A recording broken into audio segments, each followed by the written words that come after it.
Welcome to the Brook Church podcast. Our hope is that today's message brings you hope and clarity for your spiritual journey. We love hearing how God is working in your life.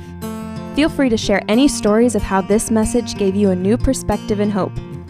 Email us at church@rockbrook.org to tell your story.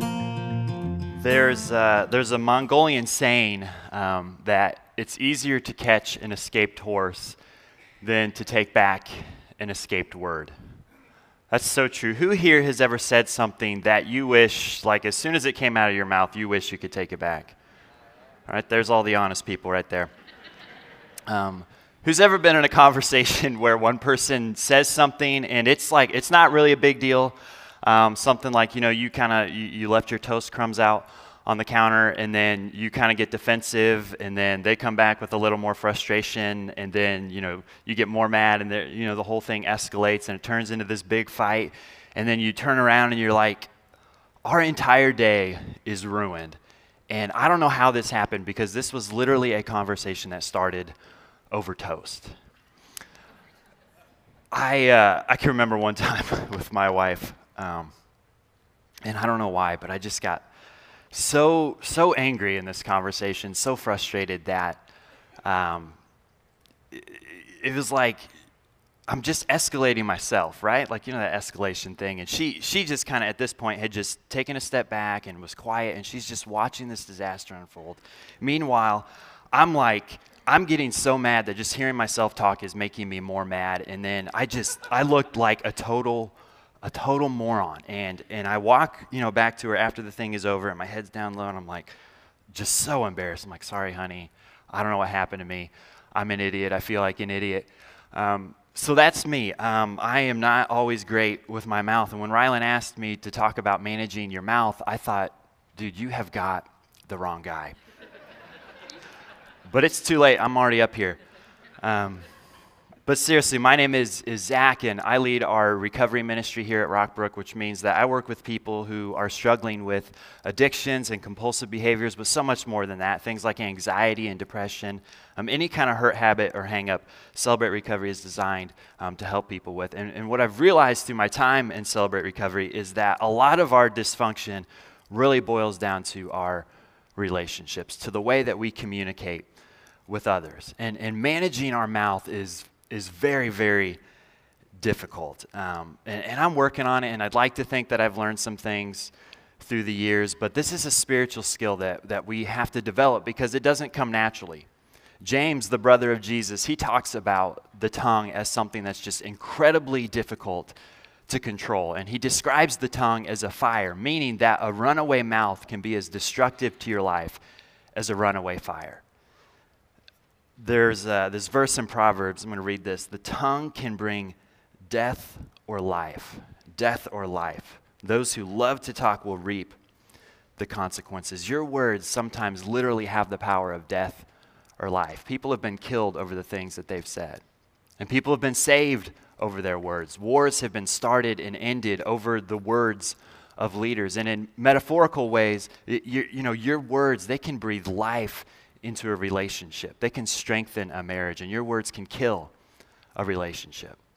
Your words can get you hired, and they can get you fired. I bet that if I was just to give you 10 seconds, I bet you could just real easily come up with a memory, a scenario where you remember something that you said that you just regret. Something that even if you think about it now, you can probably feel that embarrassment, that regret in your body, because we've all said things that we regret. But to further complicate matters, there's times where we're supposed to say something and we don't.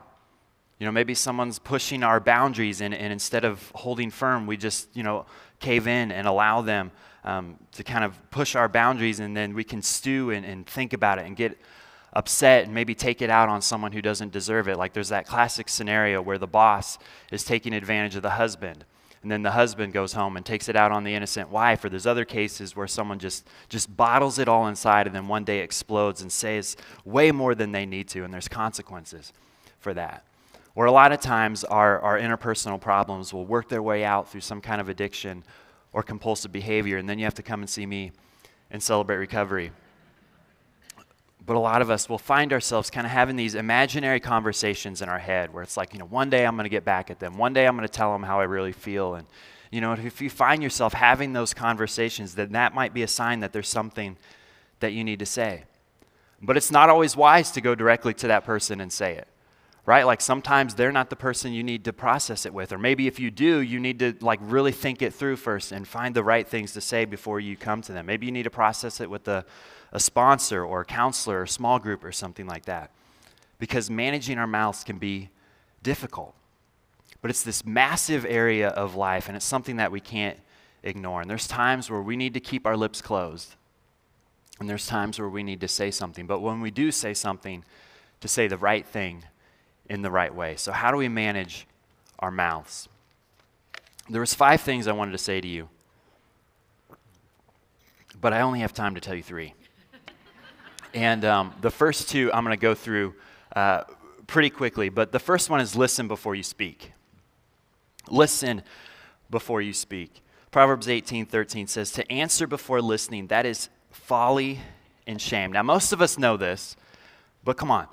This is really hard to do, and there's various reasons for this. Maybe we're feeling kind of a sense of social anxiety, and so we can just kind of jump in to fill the silence before we get a chance to really listen. Maybe we're angry, and so we're just ready to jump in so that we can do battle with whatever we're talking about. Or there's times where I can remember where I've just been like really, really hyper and just kind of loose with my words and end up looking silly. But one skill that I'm learning through training to be a counselor is the skill of paraphrasing. If this fits for you, then I'd love for you to try this out and test it with the people in your life because it's so incredibly helpful. But basically, the idea is that when I'm in a conversation, before I respond back to you and give you my rebuttal or my statement or my argument or my perspective, before I respond to what you've said to me, I want to check to make sure that I understand what you're saying by just paraphrasing back to you in my own words what I heard you say. And it sounds pretty simple, but I'm telling you, this skill will totally radically change your conversations. This is especially important when it comes to our relationships with our spouse. But it sounds something like this. Like, someone says something to you and you basically say, it seems like this is what you're saying. Is that correct? Or you just repeat back in your own words what they said to you. It feels like this is your perspective. Does that fit for you? Did I get that right? And this is so amazing. And one thing it does is it allows the other person to clarify whether you actually heard them correctly.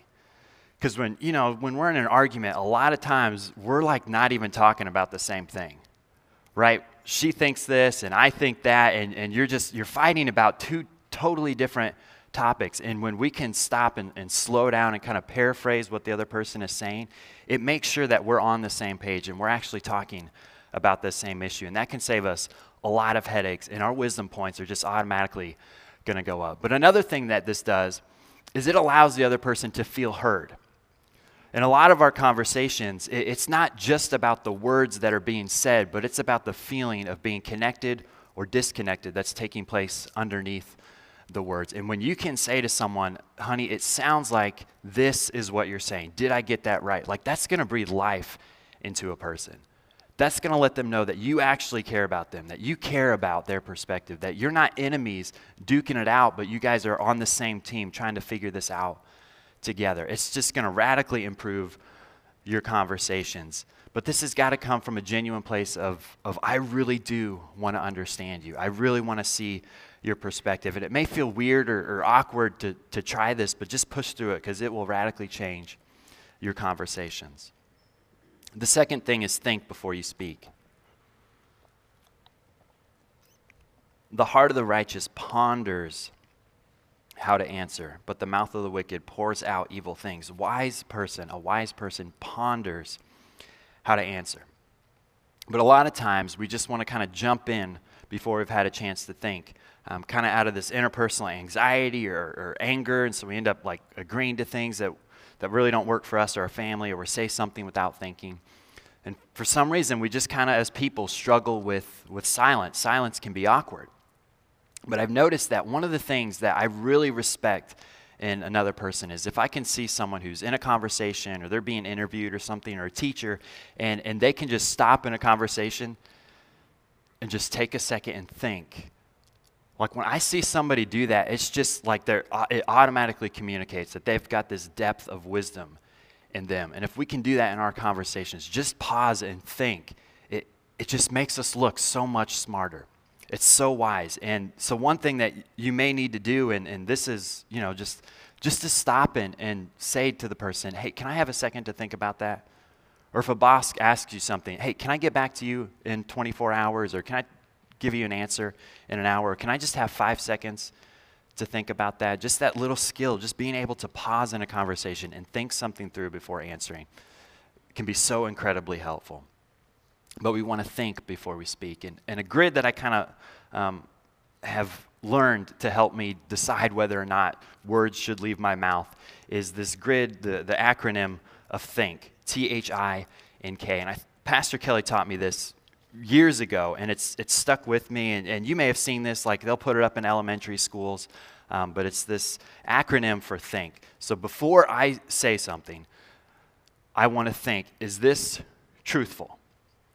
I'm not going to say something that's not the truth. Is this helpful? Is this going to move the conversation forward? Is this a solution to the problem, or am I just complaining about the past? Is it inspirational? Are these words going to breathe life into the other person? Is it necessary? Is this something that it needs to be said, or is this a detail that should just kind of be left unsaid? And is it kind? Right? If I can't say something nice, don't say anything at all. Now this, for me, is something that I try to use as like a grid, as boundaries for my words. Like if you're bowling, you want to stay out of the gutter, right? If it's not true, if it's false, that's in the gutter. I'm not going to say it. If it's not kind, then that's in the gutter. That's not something that I want to say. So before we speak, think, is this truthful? Is it helpful? Is it inspirational? Is it necessary? And is it kind? And if we can kind of back up to what we talked about in the last point of paraphrasing back what the other person has said before we respond, paraphrasing, it checks to make sure that you understand. It allows them to feel heard, but something else it does is it kind of just naturally slows down the conversation, right? It gives you a second to think before you respond. And we talked about anxiety being one of the things that can kind of push us to jump into a conversation before we've had the chance to think. But another reason is anger. Another reason is anger. And Pastor Kelly talked about anger a few weeks ago and about the damage of speaking under the influence can have on us and on our conversations. And that really brings us to our next point, which is feel before you speak.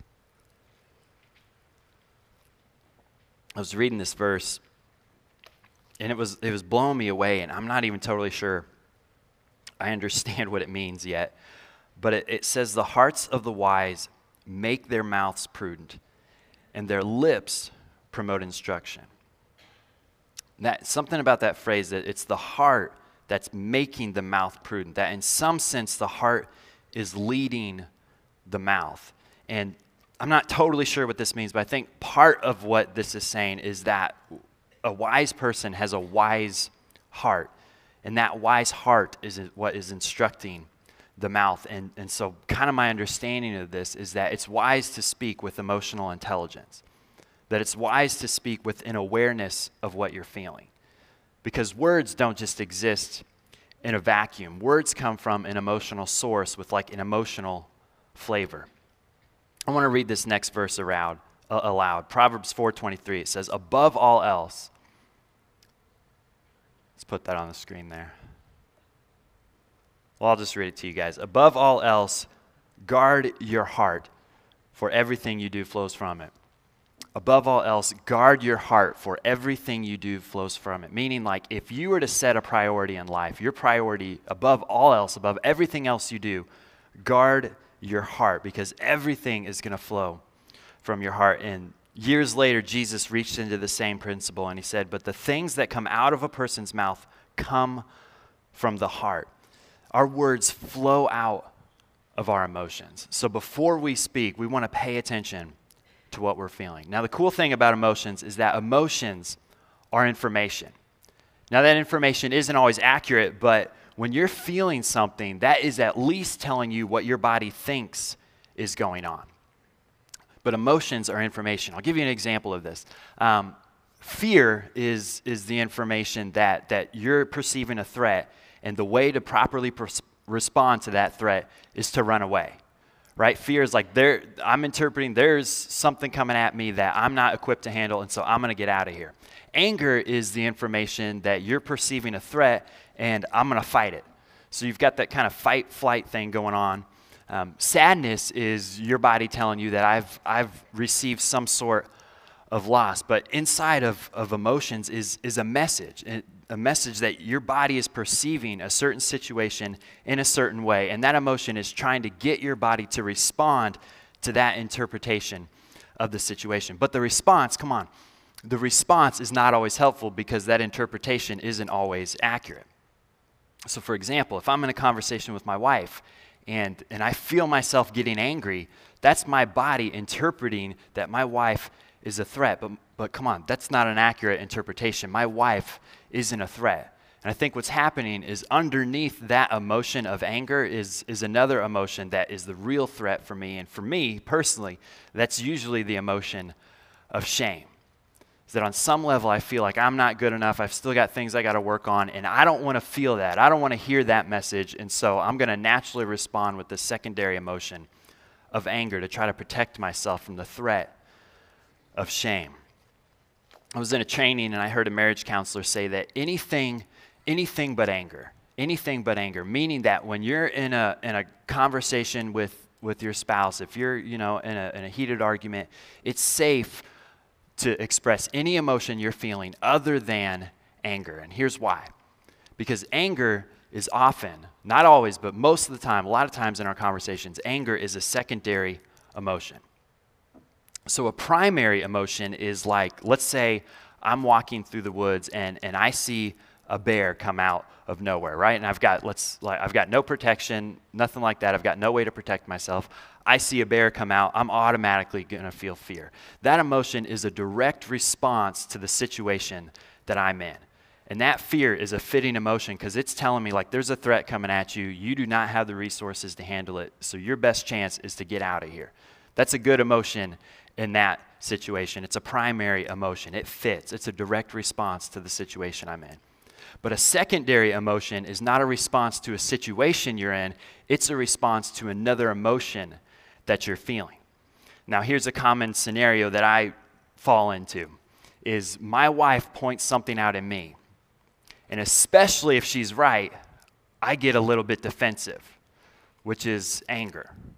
I feel a little bit angry because underneath of that anger is this shame, this vulnerable feeling of, well, she's telling me I'm not good enough again, right? And then there comes this like whole host of past baggage that I brought into my relationship with my wife. And she's like, honey, I'm just telling you about the toast. I'm not telling you you're not good enough. But in my head, that's not where I'm going. Like there's a lot of stuff happening underneath the surface where it's way more is bundled into that emotion than just what my wife has said. And that emotion is just so terrifying for me that I'm going to get angry because that feels safer. That shame, that's a threat for me. And so I'm going to get angry to respond to that threat of shame. But it's not my wife's fault. Like that's not my wife. And so you can see how like if you're just getting angry, you're not really dealing with the issue that's underneath. So when you're angry, ask yourself, what's underneath that? What's underneath that? Or another lens to look at this is this a hard or a soft emotion? Right? Anger is like a hard emotion that is often covering the softer emotions underneath, like hurt or embarrassment or feeling overwhelmed or feeling shame or anxiety. But if you come at someone with anger, what are they going to want to naturally respond with? More anger. But if you can come into a conversation and you notice yourself starting to get angry and just kind of stop and explore and ask yourself, what's underneath that? What am I really feeling? And just, say to yourself or say to your spouse, honey, I know I'm getting defensive, but I think what's really happening is underneath I'm feeling embarrassed or I'm feeling overwhelmed or I'm feeling anxious, right? And if you can just really get and dig down into that more vulnerable emotion that's underneath the anger, it's going to make our conversation so much wiser, to become aware of what we're feeling and to name it. And at times, we may have to walk away and come back. But anger isn't the only emotion to look for.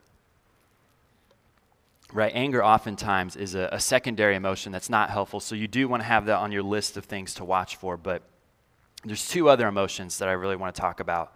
And these things are often underneath anger, and these are the emotions of shame and anxiety, particularly anxiety about the threat of losing our relationships. And these emotions are incredibly deceptive and tricky, and they can get lodged way down deep in our heart, and they often get intermixed with one another. And it's hard to even to differentiate where shame begins and anxiety ends. They just get so murky in there, and we often don't even know they're there because they feel so vulnerable that we're afraid to face them. But shame basically is this underlying belief that I'm unlovable, I'm unworthy.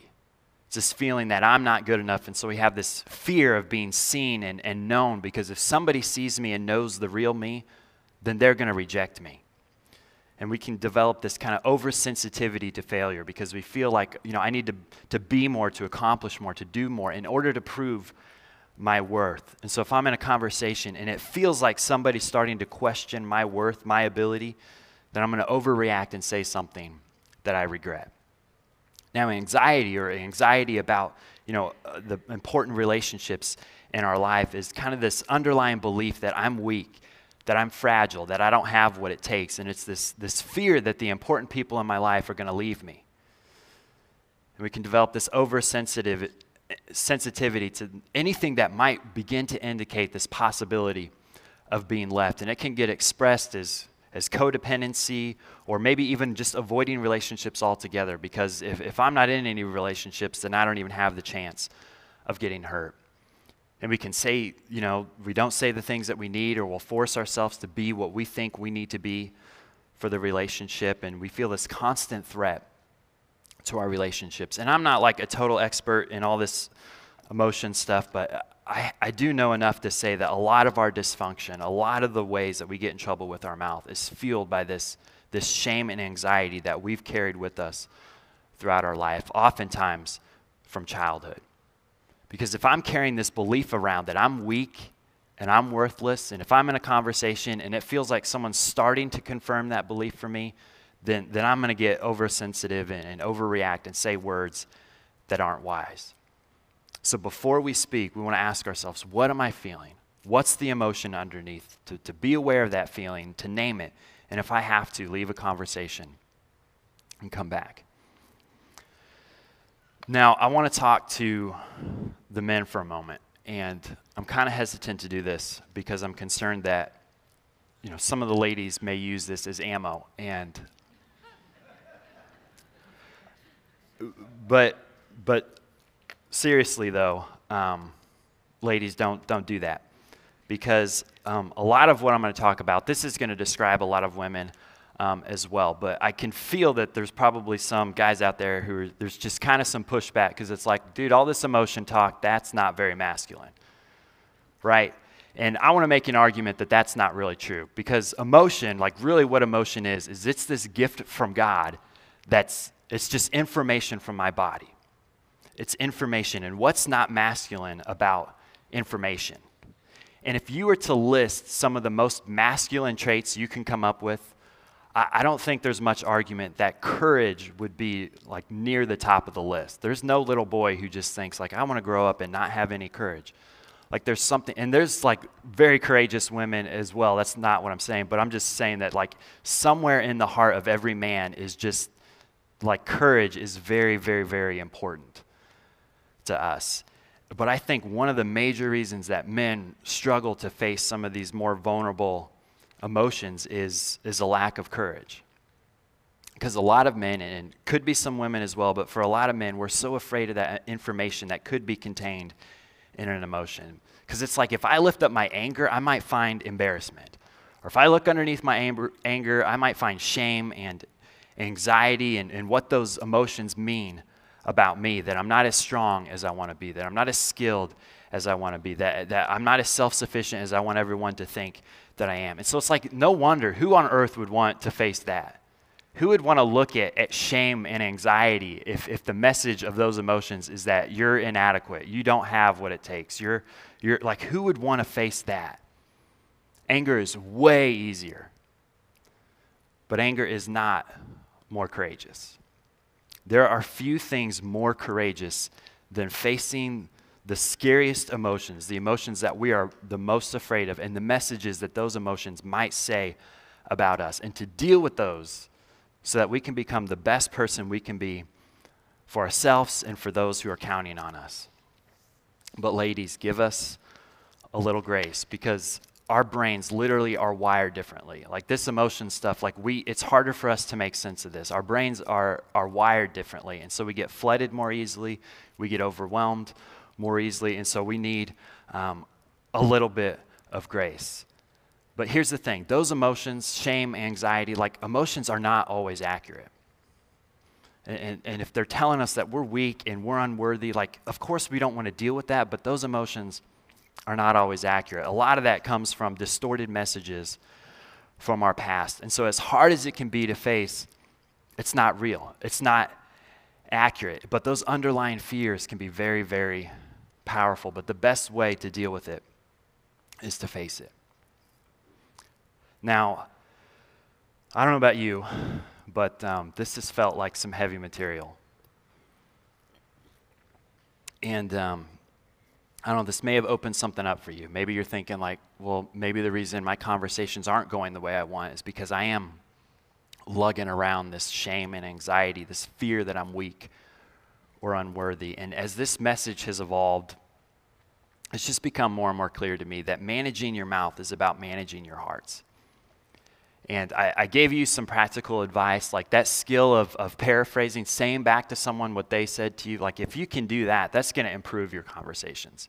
If you can develop the skill of becoming aware of what you're feeling in the moment and to name it and to step away if you have to, if you can do those skills, that's really going to improve your conversations and your words are going to be wiser. But when it comes to managing your heart, there's only so much that advice can do for you.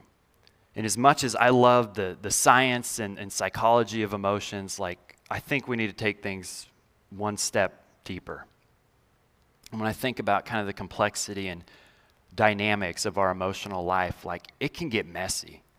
It can get super messy. I mean, a lot of us, we're carrying around these massive wounds from our parents that fuels our shame and anxiety, that fuels this fear that I'm weak, that I'm worthless. And it works its way out in our words. But I mean, come on. Even if you had the best childhood you could think of, I believe that every human being is born with the question in their heart: am I enough? Am I strong enough? Am I capable enough to be everything that I'm supposed to be? And am I good enough to be accepted? I think we're all born asking ourselves that question: am I enough? But there's only one person who can answer that question for you this morning. A verse that I've been carrying around with me whenever I feel this question of, am I enough, is found in Colossians chapter 2, verse 9. It says, "For in Christ all the fullness of the deity lives in bodily form." Now you can think about that for the rest of your life. But then it gets real good. And then he says, "And in Christ you have been brought to fullness." You have been brought to fullness. And whenever I'm wondering, am I good enough? Do I have what it takes? Have I accomplished enough? Whenever I've got all this junk from my past that's lying to me, telling me I'm not, I come back to this, that Jesus Christ, who is fullness, says to me that you're enough, that you're made full in me.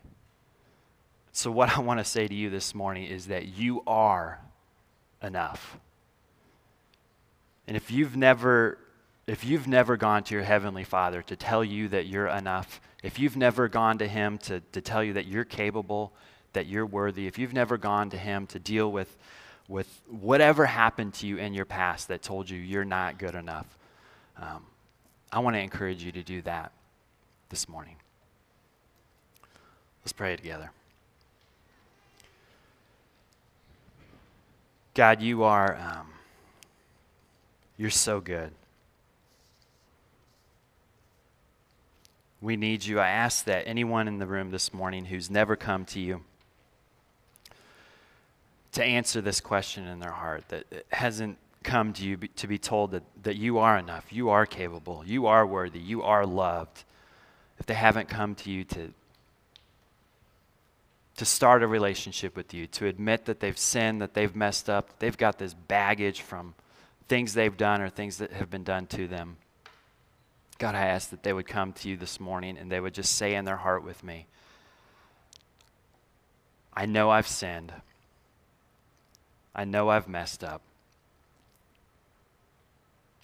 But I believe that you died for me on the cross, that you rose again from the dead, and I want to give you my heart.